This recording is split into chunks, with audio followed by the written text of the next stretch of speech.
Hello, hello. I know you're wondering, wow, Esther, you look amazing tonight. First of all, I put on lipstick. I went out and got my eyebrows done. Thank you, Leah. I want to give a shout out to my beautiful friend Natasha on her birthday tonight. I just came from her party. Tonight, I want to talk about my friend who called me up today. Hi, Mom. How are you? Are you enjoying the kids? My mom is watching 2 of my kids, so God bless you. As you see, I'm very not tired tonight. Okay, so my friend called me up to share with me that so somebody in her in-laws' family has spoken ill of her, about her, a lot. And it's basically like nasty stuff. And now my friend is calling me up to tell me, listen, I need you to give me some perspective because a crazy person in my husband's family is talking crap about me and it's driving me crazy.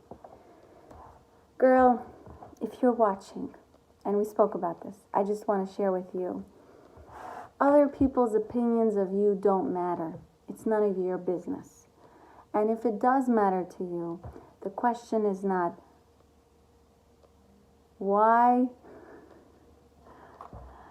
Okay, so the question, I paused because my mind got distracted a drop just now from a text I received. Okay, thank you. I appreciate the text again, whoever you are. Okay, thank you. She's texting me. She's here on the scene. Okay. Thank you for distracting me, whoever you were. Okay, you know who you are. So, you ruined my train of thought. But let's just digress for a moment and focus on my amazing eyebrows. Okay, thank you, Ella. So I want to just clarify. When somebody's stating things about you that are super offensive, ask yourself, why am I being so offended? Not, why is she acting this way? Because, I'll tell you, people will act the way they will act. And it has nothing to do with you and everything to do with who they've been up until this point. I believe strongly in that. If you're afraid of someone's words, question not their words, question your fear. If you're angry at someone for their behavior, don't question their behavior, question your fear, question your anger.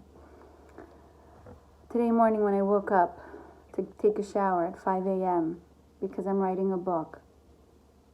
I know, we don't know yet if the book is good, but I am writing. Anyway, I got into the shower at 5 a.m. and I saw a mouse. Oh my God. That is not fun to see at 5 a.m. when you're trying to wake up with a shower to be like assaulted with a mouse right there on the floor. I need to preface with my house is very clean all the time. So, not true. Anyway, so I said this analogy to my friend.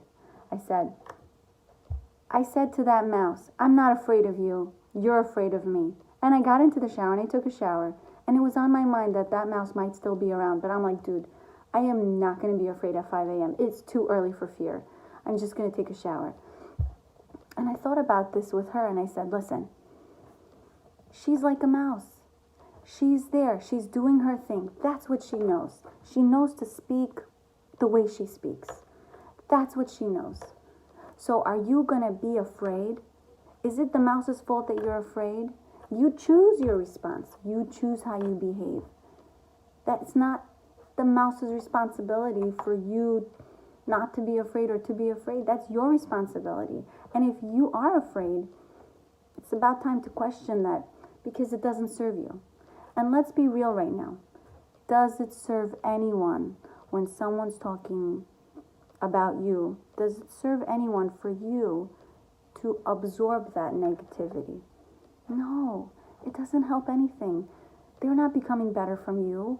They're not becoming better from you feeling frustrated. No one gains. No one.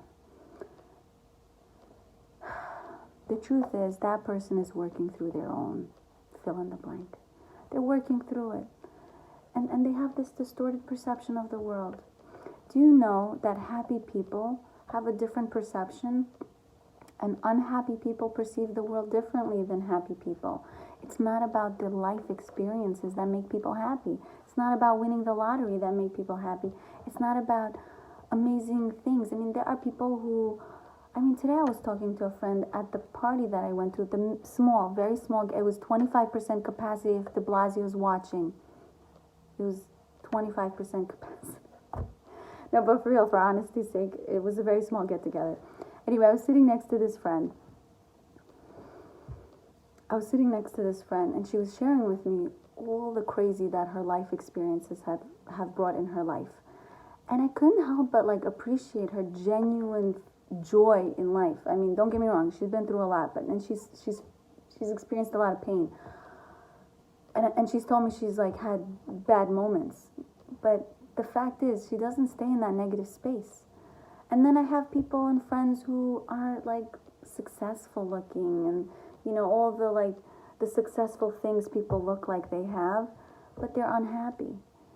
So really, happiness is not about who's nice to you. Because believe me, if that person who's not nice to you becomes nice to you, that doesn't mean you'll be happier. It just means you will figure out what else is bothering you in the world. Because that's how you perceive the world. Who's bothering me? Who's irritating me? Where's that mouse? You're looking for another kind of situation to be irritated, fearful, annoyed. It's not about the situation, it's about your perception of the situation. And once you let go of other people's behaviors, your happiness doesn't depend on their behavior, or their behavior doesn't create or detract from your happiness. There's freedom. It's liberating. It's the kind where you feel birds flying overhead type of liberating, you know what I mean? But that can happen to anyone at any time if you decide at that given moment that I choose not to absorb that.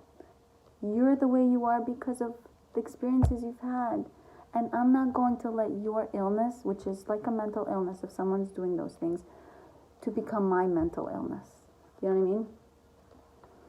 Identify and eliminate those toxic thoughts. Recognize that they exist. Recognize that that's a toxic thought, to be afraid, to be angry. It's just toxic.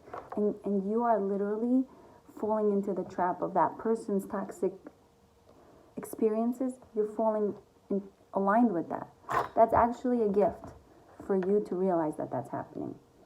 Isn't that amazing? When you can say thank you for the toxic person in your life because they're helping you realize that in fact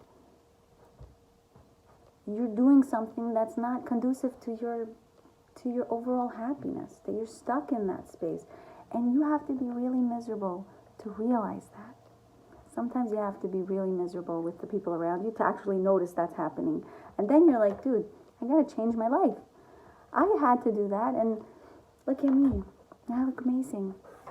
Eyebrows and all. I did have a little bit of Bartonur's, 5%. That's probably why I'm talking like this. Okay. All right, have a good night. I just wanted to share with you a little bit about my experiences tonight. I hope that was okay.